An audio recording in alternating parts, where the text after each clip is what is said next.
जय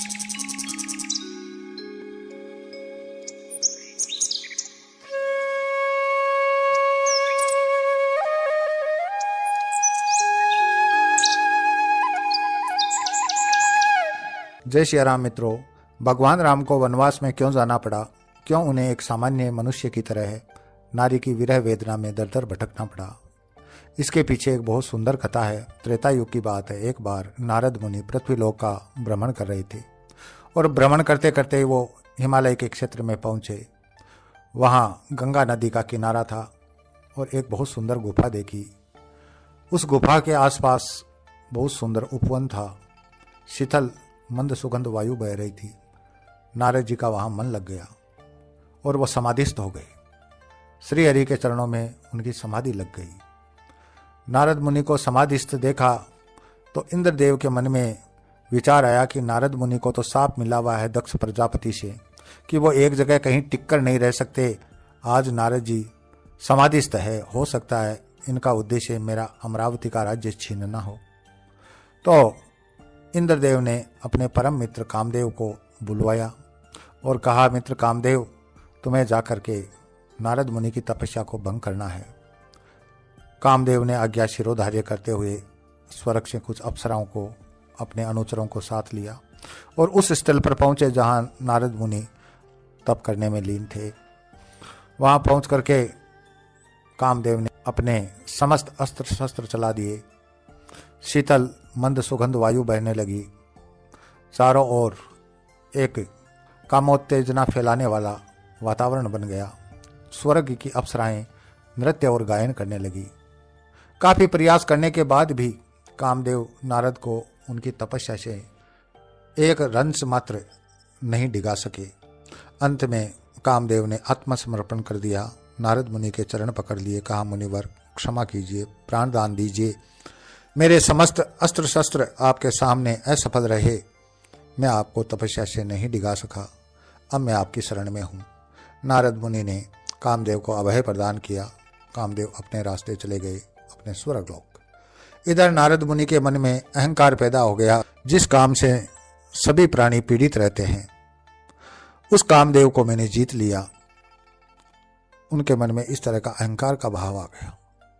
वो बगे बगे गए कैलाश पर्वत पर जाकर के भगवान शिव से कहा कि हे भोलेनाथ, मैंने आज कामदेव को जीत लिया। कामदेव मेरा कुछ नहीं बिगाड़ सका। पूरा वृतांत कह सुनाया भगवान भोलेनाथ को।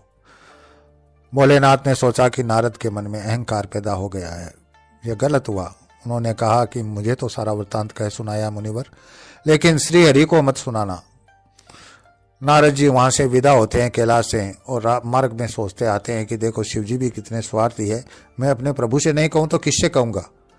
उनका पेट फूल रहा था। बगे बगे गए क्षीर सागर में। वहां लक्ष्मी जी के साथ निवास कर रहे थे। श्रीहरि चरणों में शीश नवाया। प्रभु, मैंने आपकी कृपा से कामदेव को जीत लिया है। उनको भी सारा वृत्तांत कह सुनाया। प्रभु ने सोचा कि नारद जी के मन में अहंकार पैदा हो गया। अहंकार विनाश की जड़ होता है। भक्ति के मार्ग में बाधा आती है। विनाश का समूल नाश होना चाहिए।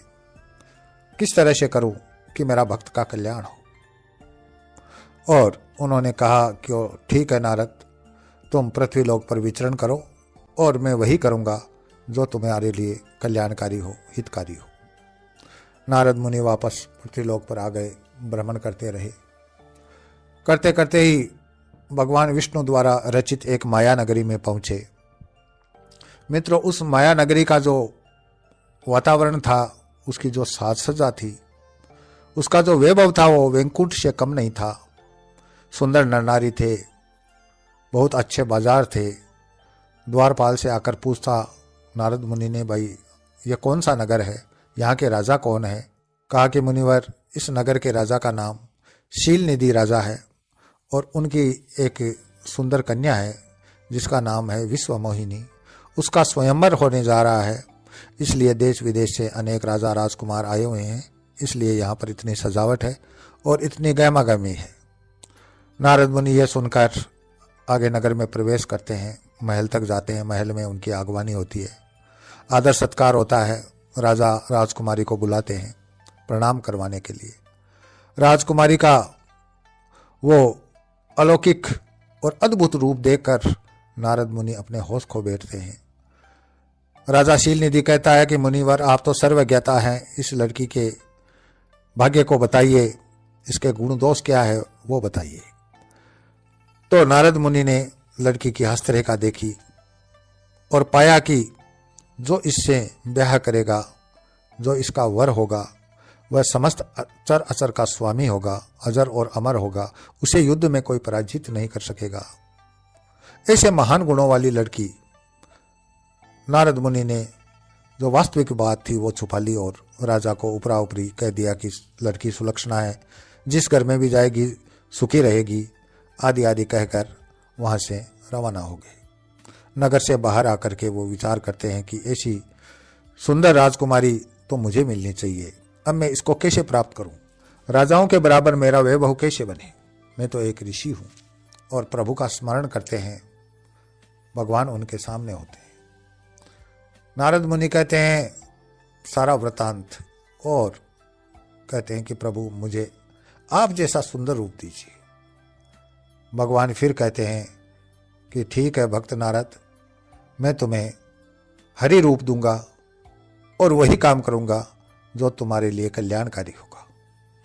नारद मुनि यहां भी भगवान की भाषा का अर्थ नहीं समझ पाते और अपने आप में गौरवान्वित महसूस करते हैं कि भगवान ने मुझे अपना जैसा सुंदर रूप दे दिया है।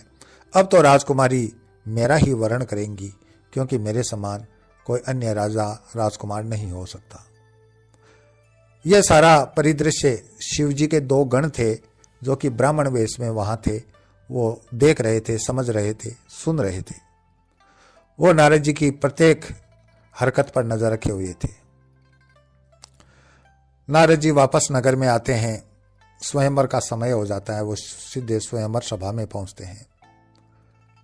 दुनिया के लिए वह अब भी नारद मुनि ही है, वही रूप नजर आ रहा है, लेकिन राजकुमारी को उनमें बंदर का रूप नजर आता है, क्योंकि नारद जी ने हरि रूप मांगा था और बंदर को संस्कृत में हरि कहते हैं, और भगवान ने भी हरि रूप ही दिया था, यानी बंदर का रूप दे दिया।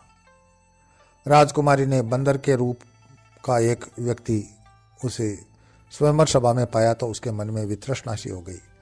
इधर नारद मुनि जिस पंगत में बैठे थे उधर से राजकुमारी गुजरी, तो वो बार बार गर्दन को आगे कर रहे थे कि राजकुमारी की नज़र मुझ पर पड़े और वरमाला मेरे गले में डाले।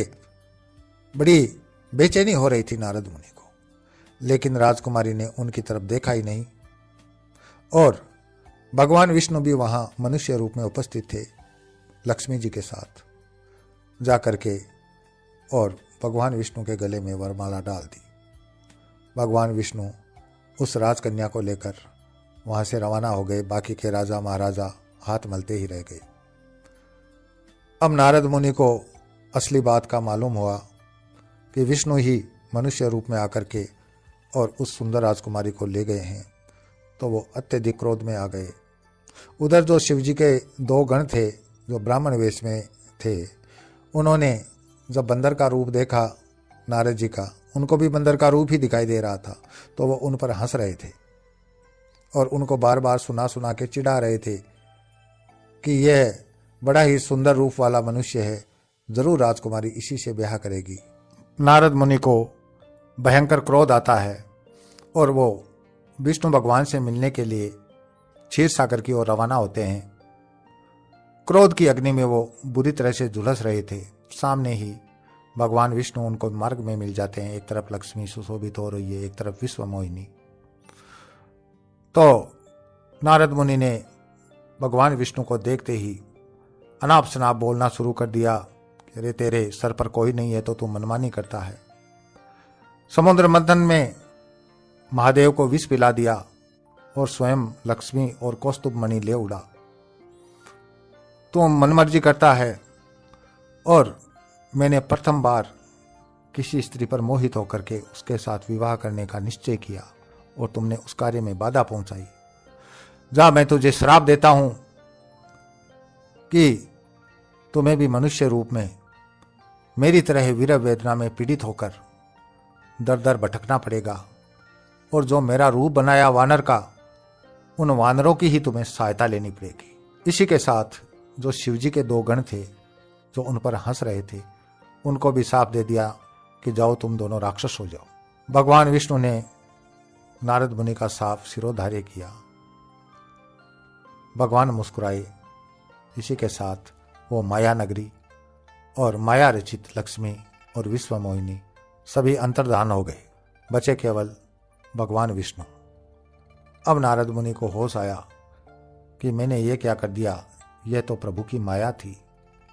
मेरा कल्याण करने के लिए ही उन्होंने ये माया रची और मैंने अपने ही भगवान को, अपने ही प्रभु को साप दे दिया। अब वो बड़े दुखी हुए, पश्चाताप करने लगे।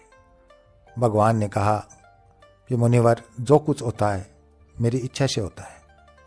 आपके अंदर अहंकार जगा, आपके अंदर मोह आया, यह सब मेरी ही माया थी। मुझे आपका साप है वो शिरोधार्य है। मैं मनुष्य रूप में जन्म लूंगा और विरह वेदना में साधारण मनुष्य की तरह पीड़ित होकर दर दर भटकूंगा। नारद मुनि ने कहा कि प्रभु, मेरा मन पश्चाताप से जल रहा है, मेरे मन को शांति कैसे मिले? तो भगवान ने कहा कि मुनिवर, आप जाकर के भगवान शंकर के नामों का जप कीजिए। शंकर मुझे बहुत प्रिय है और उनके नामों का स्मरण करने से आपके मन को बड़ी शांति मिलेगी। प्रभु को प्रणाम करके नारद फिर वहाँ से रवाना होते हैं तो मार्ग में शिव जी के 2 गण भी मिल जाते हैं। नारद जी को शांत चित्त देकर वो भी उनसे कहते हैं कि प्रभु, हमारे साप का भी कोई उपचार कीजिए। तो नारद मुनि कहते हैं कि तुम राक्षस तो होगे, मेरा साप व्यर्थ नहीं जाएगा, लेकिन महापराक्रमी और वीर होगे और समस्त पृथ्वी को और 3 लोकों को जीत लोगे तुम। तो मित्रों, वो 2 गण रावण और कुंभकर्ण बने और भगवान को नारद मुनि के साप को सत्य करने के लिए राज तिलक की तैयारी हो रही थी, फिर भी वनवास में जाना पड़ा।